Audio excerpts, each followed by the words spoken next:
আসসালামু আলাইকুম everyone and welcome to my channel Engspark learn English like the spark. আশা করি সবাই ভালো আছেন।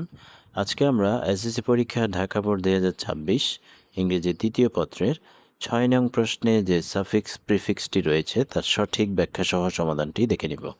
ভিডিওটি না টেনে পুরোটা দেখার এবং চ্যানেলটিকে সাবস্ক্রাইব করার অনুরোধ রইল।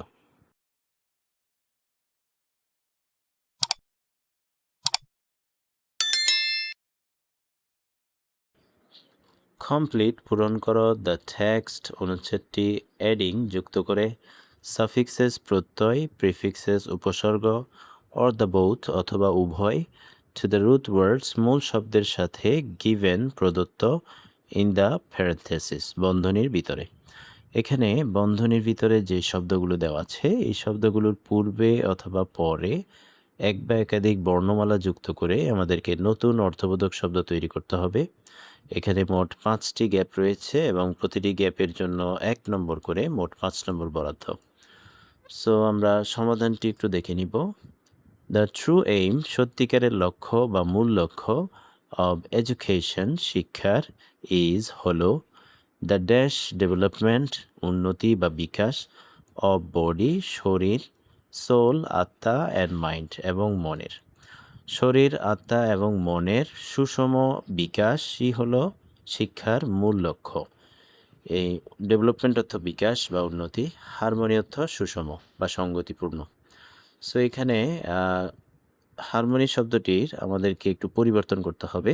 যেহেতু এখানে গ্যাপের পূর্বে দা রয়েছে, দা হচ্ছে একটি আর্টিকেল। আমরা জানি আর্টিকেলের পরে সাধারণত নাউন বসে।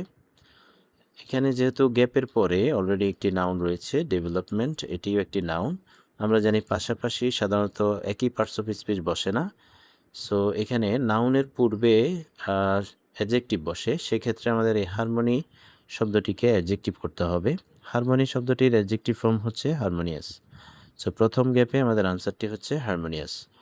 শিক্ষার মূল উদ্দেশ্য হলো শরীর আত্মা এবং মনের সুষম বিকাশ।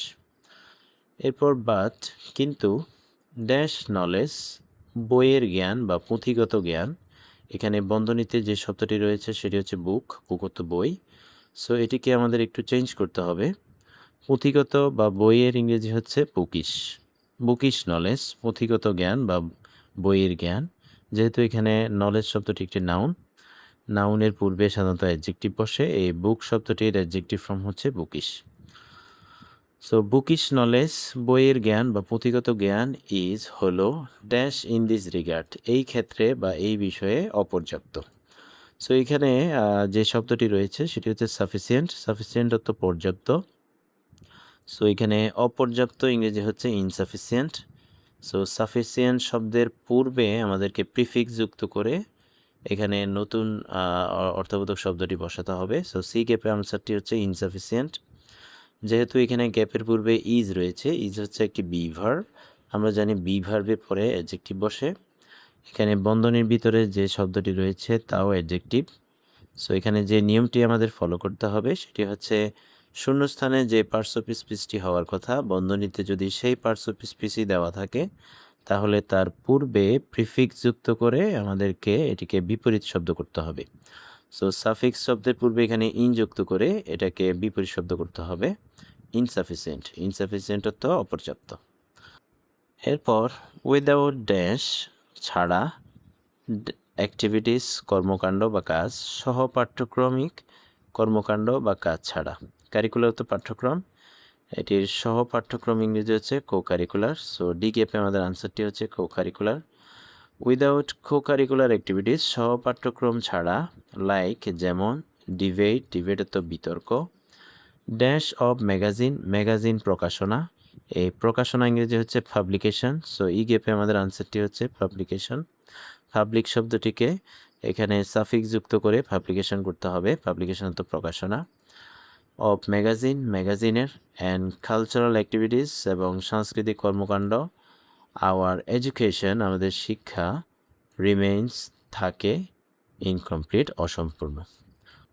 সো এই হচ্ছে ঢাকা বোর্ড 2026 ইংরেজি দ্বিতীয় পত্রের 6 নং প্রশ্নে যে সাফিক্স প্রিফিক্সটি রয়েছে তার সঠিক ব্যাখ্যা সহ সমাধান। আশা করি ভিডিওটি তোমাদের অনেক উপকার আসবে। ভিডিওটি যদি ভালো লেগে থাকে তাহলে চ্যানেলটিকে অবশ্যই সাবস্ক্রাইব করার এবং ভিডিওতে লাইক কমেন্ট ও শেয়ার করার অনুরোধ রইল। পরবর্তী ভিডিও দেখার আমন্ত্রণ জানিয়ে আজকের মতো এখানেই বিদায় নিচ্ছি। ধন্যবাদ সবাইকে। আসসালামু আলাইকুম।